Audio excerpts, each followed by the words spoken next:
अस्सलाम वालेकुम नाज़रीन, आप देख रहे हैं अपना यूट्यूब चैनल और मैं हूं मोहम्मद मोहसिन अवान। अफ़गानिस्तान के अंदर सूरत हाल मज़ीद ख़राब हो गई है। काबुल के बिल्कुल करीब पहुंच गए हैं अफ़गान तालिबान।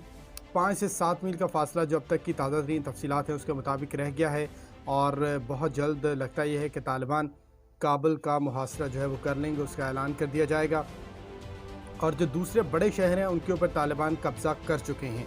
अब तक की जो ताज़ा सूरत हाल है वो मैं आपको बताऊं तो 3 बड़े शहर काबुल के बाद जो हैं वो तालिबान के कब्ज़े में आ चुके हैं, जिसमें कंधार, हरात और अब मज़ार शरीफ के ऊपर भी तालिबान ने बाकायदा कब्ज़ा कर लिया है।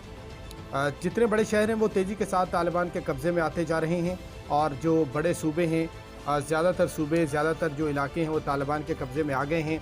काबुल और चंद इसके गिरदोनवा के जो इलाके हैं वहाँ पर सिर्फ़ अफ़गान हुकूमत जो है वो रह गई है, जिसकी वजह से सूरत हाल काफ़ी ज़्यादा ख़राब दिखाई दे रही है इस वक्त। अगर हम बात करें तो 34 कुल सूबे हैं, जिनमें से 23 के ऊपर तालिबान इस वक्त हमें काबिज़ नज़र आते हैं। इसके अंदर आज बहुत सारी अहम ख़बरें हैं जो मैं आपको इस व्लॉग के अंदर बताऊँगा।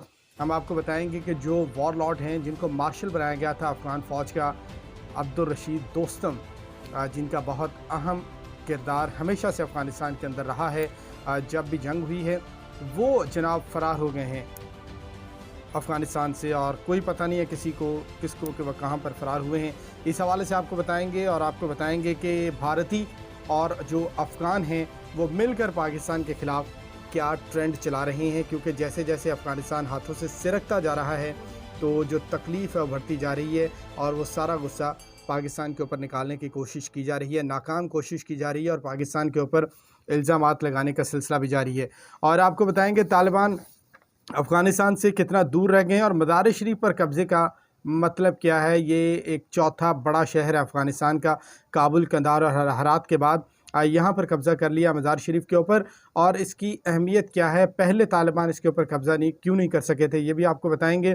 और आपको बताएंगे कि तालिबान ने भारत को क्या धमकी लगाई। तालिबान ने भारत को मुतनब्बे किया है कि वो अफ़गानिस्तान के अंदर किसी भी किस्म की फ़ौजी ताकत इस्तेमाल करने से गुरेज़ करेगा। और आपको बताएंगे कि अमेरिका ने अब तालिबान से क्या अपील की है। 20 साल अफ़गानिस्तान में रहने के बाद तालिबान को ख़त्म करने की दावत करने वाले अमेरिकी जो हैं सुपर पावर, वो अब अपील कर रहे हैं तालिबान से। क्या अपील की है वो भी आगे चल के आपको बताएंगे। कुछ बड़ी और अहम ख़बरें हैं जो आपके साथ शेयर करनी है और ये बताएंगे कि अमेरिका का जितना हसास सामान था अफ़गानिस्तान के अंदर, अब उसके साथ अमरीकी एहलकार क्या करने जा रहे हैं, क्या हुक्म वाशिंगटन की जानिब से दिया गया है अमरीकी एहलकारों को। और सबसे अहम और सबसे आखिर में आपको बताएंगे कि अशरफ गनी क्या करने वाले हैं। अफ़गान सदर अशरफ गनी की जो सूरत हाल है वो बहुत ज़्यादा अच्छी दिखाई नहीं दे रही है। उनके गिरद घेरा तंग होता जा रहा है और लगता यही है कि अब अशरफ गनी भी कोई अपने मुस्तकबिल के हवाले से फ़ैसला करने वाले हैं। वो क्या करने वाले हैं इस हवाले से भी आपको बताएंगे। तो जनाब पहले चलते हैं कि तालिबान अफ़गानिस्तान में काबुल के कितना करीब पहुंच गए हैं। सूरत हाल जो है वो बहुत ज़्यादा पेचीदा हो गई है।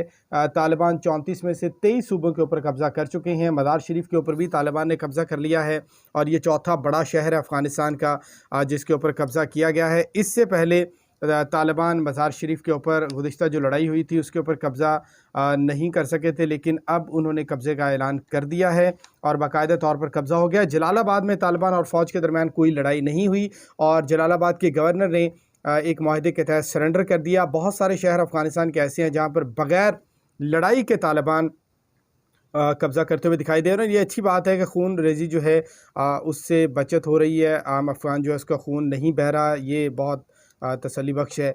क्योंकि अगर खुदा न खास्ता लड़ाई उस तरह से होती तो बहुत सारी कीमती जानें जो है ज़ाया हो सकती थी। लेकिन ज़्यादातर अफ़गानिस्तान के शहरों सूबों के अंदर ये देखने में आ रहा है कि जहाँ भी तालिबान जाते हैं तो मुकामी लोग, कबायली अमायदीन, क्योंकि वहाँ पर जो कबायली सिस्टम है वो बहुत ज़्यादा मजबूत है, तो वो किसी न किसी बातचीत के मुज़ाकरात के नतीजे में शहर तालिबान के हवाले कर देते हैं। और इस सारी सूरत हाल के अंदर अफ़गानिस्तान की जो हुकूमत है, काबुल हुकूमत, वो बिल्कुल कहीं भी नज़र नहीं आ रही है। अफ़गान फोर्सेस कहीं भी नज़र नहीं आ रही हैं, अफ़गानिस्तान की फ़ौज कहीं भी नज़र नहीं आ रही है। और अफ़गानिस्तान की फ़ौज के हवाले से आपको बताऊं कि 80 के करीब जो अफ़गान फ़ौजी हैं वो फ़रार हो गए हैं। उन्होंने जाके पनाह ली है अपने करीबी मुल्क में, जहाँ पर ताशकंद हुकूमत का ये कहना है कि अब उन फ़ौजियों को वापस अफ़गानिस्तान को दिया जा रहा है। उज़्बेकिस्तान के सरहद के अंदर दाखिल होकर इन 80 के करीब फ़ौजियों ने 84 फ़ौजियों ने जो है वहाँ पर दाखिल हो गए थे और उज़्बेकिस्तान की सिक्योरिटी फोर्सेस ने उनको गिरफ़्तार कर लिया। ये वो अफ़गान फ़ौजी हैं जो फ़रार हो गए थे। उज़्बेकिस्तान के सरहद के अंदर दाखिल होके इन 80 के करीब फ़ौजियों ने 84 फ़ौजियों ने जो है वहाँ पर दाखिल हो गए थे और उज़्बेकिस्तान की सिक्योरिटी फोर्सेस ने उनको गिरफ़्तार कर लिया। ये वो अफ़गान फ़ौजी हैं जो फ़रार हो गए थे तालिबान के खौफ से, लड़ाई से भाग कर जो है डर कर भागे और उज़्बेकिस्तान में दाखिल हो गए और वहाँ पर इनको गिरफ़्तार कर लिया गया। अब उज़्बेकिस्तान की जो हुकूमत है वो तालिबान के साथ मुज़ाकरात कर रही है ताकि इनको वापस किया जाए। दूसरी बात ये है, अब आपको बताएं कि भारतीय और अफ़गानी मिलकर पाकिस्तान के ख़िलाफ़ क्या ट्रेंड चला रहे हैं। गुज़िश्ता चंद दिनों के अंदर 2 टॉप ट्रेंड चलाए गए, सैंक्शन पाकिस्तान और एक और ट्रेंड चलाया गया पाकिस्तान के ख़िलाफ़ चला रहे हैं। पाकिस्तान के ख़िलाफ़ ट्विटर के ऊपर ट्रेंड चलाए जा रहे हैं, बाकायदा साजिशें की जा रही हैं और पाकिस्तान के ऊपर सारा मलबा डालने की कोशिश की जा रही है। गो कि कहीं भी अफ़गान फोर्सेस तालिबान के ख़िलाफ़ मुज़ाहमत करती या लड़ती हुई दिखाई नहीं दे रही हैं, लेकिन इसका सारे का सारा मलबा पाकिस्तान के ऊपर डालने की कोशिश की जा रही है, जो कि अब कामयाब नहीं होगा क्योंकि पूरी दुनिया जानती है कि किस तरह से अफ़गान फोर्सेस जो हैं वो ढेर होती जा रही हैं तालिबान के सामने और तालिबान अब 5 से 7 मील के फ़ासले पर रह गए हैं जनाब काबुल से। एक और अहम बात भी यहाँ पर यह है कि काबुल के ऊपर अभी कोई पॉलिसी वाज़ेह नहीं की है तालिबान ने कि वो कब मुहासरा करेंगे, कब हमला करेंगे और ना ही अफ़गान हुकूमत की कोई वाज़ेह पॉलिसी इस हवाले से नज़र आती है। इसकी एक बड़ी वजह यह भी है कि जो तालिबान के जो अमेरिका के साथ मुज़ाकरात हुए थे उसके अंदर ये बात की गई थी कि जब तक गैर मुल्की काबुल के अंदर मौजूद हैं तब तक तालिबान हमला नहीं करेंगे। गालिबन ये भी एक वजह है कि अभी तक काबुल के हवाले से दोनों तरफ से कोई वाज़ेह पॉलिसी नज़र नहीं आ रही है। बढ़ते हैं अगली खबर की जानिब से। आपको बताएं कि तालिबान ने भारत को वाज़ेह पैगाम पहुंचा दिया है क्योंकि अफ़गान हुकूमत ने मदद तलब की थी भारत से और कहा था कि वो अफ़गानिस्तान में आके उनकी मदद करें, लेकिन तालिबान तर्जुमान की जानिब से ये कहा गया है कि ताकत के ज़ोर पर भारत अगर अफ़गानिस्तान में रहना चाहता है तो ये उनके लिए अच्छा नहीं होगा। वो जानते हैं कि दूसरे ममालिक की फ़ौजें अफ़गानिस्तान में जब रही हैं तो उनके साथ क्या हुआ है। तो ये तालिबान की जानिब से पैगाम भारत को दिया गया है क्योंकि भारत ने, आप जानते हैं कि बहुत ज़्यादा इन्वेस्टमेंट वहाँ पर कर रखी है, बहुत ज़्यादा पैसा वहाँ पर लगाया अपना असर रसूख बढ़ाने के लिए, वहाँ पर अब बने रहने के लिए। लेकिन अब जैसे ही अफ़गान हुकूमत जो है वो तहलील होती हुई नज़र आ रही है तो जो भारतीय हैं उनको अपनी इन्वेस्टमेंट की जो है फ़िक्र पड़ी हुई है और जब अफ़गानिस्तान हुकूमत ने मदद तलब की तो तालिबान ने यह पैगाम भारत को पहुँचा दिया है और यकीनन भारतीयों को ये समझ आ गया होगा। अब आगे चलें, आपको बताएं जी कि अमेरिका ने क्या अपील की है तालिबान से, अमेरिका क्या चाहता है तालिबान से और ये बाकायदा अमेरिकी मीडिया के अंदर अपील का लफ्ज़ इस्तेमाल हुआ है। क्या अपील की है तालिबान से अमेरिका ने अपील की है कि हमें बाहिफाजत वहाँ से निकलने दिया जाए, हमारे सिफारतकारों पर, सिफारती अमले पर या जो भी हमारे वहाँ पर अमला है उसके ऊपर अटैक ना किया जाए। ये अपील की है अमेरिका ने और तालिबान ने एक बहुत अच्छी पॉलिसी इस बार अपनाई है जो पहले देखने में नज़र नहीं आती थी कि वो जहाँ भी जिस भी शहर के अंदर जा रहे हैं, जहाँ भी कब्ज़ा कर रहे हैं, अपने मुखालफिन को ना तो कत्ल कर रहे हैं और ना जेलों में डाल रहे हैं, बल्कि उनको जाने दे रहे हैं उनको। जैसे कि हेरात के अंदर हमने देखा कि जो कमांडर इस्माइल ख़ान थे मुखालिफ थे तालिबान के, लेकिन जैसे ही तालिबान ने वहाँ पर कब्ज़ा किया तो कमांडर इस्माइल को उनके जंगजुओं समेत जाने की इजाज़त दे दी। इसी तरह अब्दुल-रशीद दोस्तम फ़रार हो गए हैं और बहुत सारे सूबों के अंदर जो गवर्नर हैं, जो मुकामी उमायदीन हैं, उन्होंने उनको आने की इजाज़त दी, शहरों के अंदर आने की इजाज़त दी और उसके बाद तालिबान ने किसी किस्म की खूनरेज़ी नहीं वहाँ पर की और अपने मुखालफिन को भी जाने दिया, उनको छोड़ दिया और जेलों में भी नहीं डाला। ये एक बहुत अच्छी बात है कि तशद्दुद से अज़हद गुरेज़ करने की कोशिश की जा रही है। इसके बाद आपको बताएं जी कि जो अफ़गानिस्तान के अंदर तालिबान की लड़ाई के बाद सूरत हाल ख़राब होते जा रहे हैं, कब्ज़ा जो तालिबान करते जा रहे हैं, तो उसके बाद अफ़गानिस्तान में जो अमेरिका की जानिब से अपनी इमारतें कायम की गई, सफारत खाने बनाए गए, उनके जो अहलकार वहाँ पर मौजूद थे, तो बहुत सारी हसास दस्तावेज़ात भी मौजूद थीं जिनको अब अमरीकियों ने वाज़ेह अहकामात जारी कर दिए अपने तमाम अमले को कि इन तमाम हसास दस्तावेज़ात को ख़त्म कर दिया जाए, ज़ाइल कर दिया जाए और एक ख़ास केमिकल जो है उसका इस्तेमाल करते हुए तमाम हसास मवाद जो है उसको तबाह किया जा रहा है। मशीनरी और जासूसी के जो आलात हैं उनको अमरीकी अहलकार जो हैं वो ज़ाइल करते हुए दिखाई दे रहे हैं। ये भी कहा गया है अमेरिका की जानिब से कि किसी भी किस्म की हसास मालूमात जो हैं वो वहाँ नहीं रहनी चाहिए ताकि अगर वो तालिबान के हाथ लगती हैं तो उससे किसी किस्म का मसला पैदा ना हो।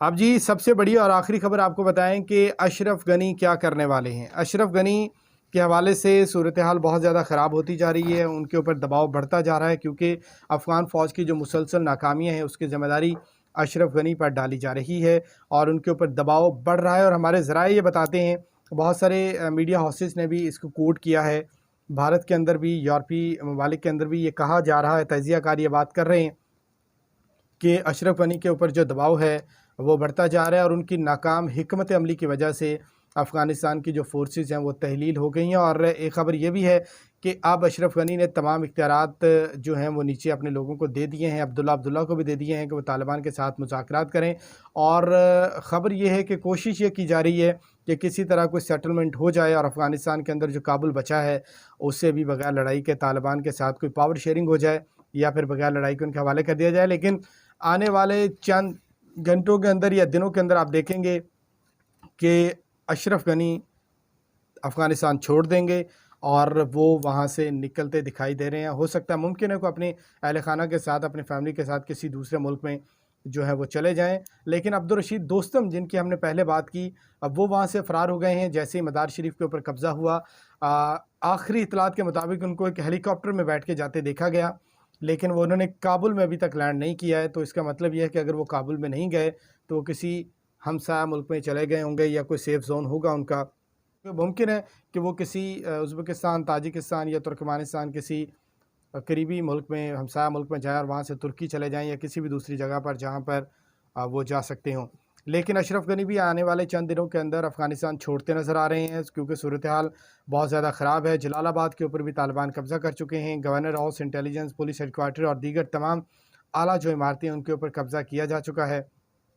جلال آباد کے قریب جو ہے 150 کلومیٹر دور مشرق میں یہ کابل سے واقع تھا، وہاں پر قبضہ ہو گیا اور 5 سے 7 میل دور رہ گئے ہیں طالبان کابل سے، اور ممکن ہے کہ کچھ ہی دنوں کے اندر اب کابل کے اوپر بھی پالیسی واضح ہو جائے، کیونکہ ابھی تک افغانستان یا طالبان کی جانب سے کوئی واضح پالیسی نظر نہیں آ رہی ہے۔ لیکن جو بھی ہو، افغان عوام کے لیے بہتر ہونا چاہیے، کیونکہ افغان عوام مسلسل مشکلات کا شکار ہیں۔ لاکھوں کی تعداد میں افغان جو مہاجرین ہیں وہ اب کابل کی جانب جا رہے ہیں، مختلف شہروں سے جہاں پر طالبان قبضہ کر رہے ہیں یا جہاں پر صورتحال بگڑ رہی ہے، تو وہاں سے جو افغان لوگ ہیں وہ امن کی تلاش میں اپنی جانیں بچانے کے لیے، محفوظ رہنے کے لیے وہ کابل کا رخ کر رہے ہیں، کابل کے اندر پناہ لے رہے ہیں، نقل مکانی کر رہے ہیں اور راتیں سڑکوں کے اوپر گزار رہے ہیں۔ لیکن افغانستان میں کابل کے حوالے سے بھی آپ کو صورتحال واضح نہیں ہے کہ وہاں پر کیا ہوگا۔ 10,000 کے قریب اسپیشل فورسز ہیں افغان فوج کے اندر، جو کمانڈوز ہیں، لیکن کابل کے دفاع کے لیے ہو سکتا ہے کہ ان کو تعینات کر دیا جائے، ان کو ذمہ داریاں دی جائیں، لیکن یہ اتنی بڑی تعداد نہیں ہے کہ جو طالبان کا مقابلہ کر سکے، کیونکہ جو مرال ہے وہ بہت اہم چیز ہوتی ہے۔ مرال ڈاؤن ہے اس وقت افغان فورسز کا، لڑائی جو ہے مرال سے لڑی جاتی ہے۔ یہ سیکھیں آپ پاک فوج سے کس طرح سے ایمان اور جو حب الوطنی ہے اس کے جذبے کے ساتھ لڑائی لڑی جاتی ہے، اور جب آپ کے پاس کچھ بھی نہیں ہوتا تو آپ جسموں سے بم باندھ کے ٹینکوں کے نیچے لیٹ جاتے ہیں اور پھر اپنے وطن کی حفاظت کرتے ہیں۔ کس طرح سے ایمانی جذبہ، نظم و ضبط جو پاک فوج کا خاصہ ہے، اس سے سیکھنے کی ضرورت ہے ان فورسز کو، کیونکہ انہی کے ذریعے، اسی جذبے کے تحت، اسی ایمان کی طاقت کے تحت جو ہے وہ جنگیں لڑی اور جیتی جاتی ہیں۔ دعا یہی ہے کہ افغانستان کی عوام کے لیے بہتر ہو، خون ریزی نہ ہو، جو بھی حکومت آئے، جو بھی پاور میں ہو، وہ افغان عوام کی بہتری کے لیے کام کرے۔ کو لائک کیجئے، سبسکرائب کیجئے اور اپنا خیال رکھیے گا۔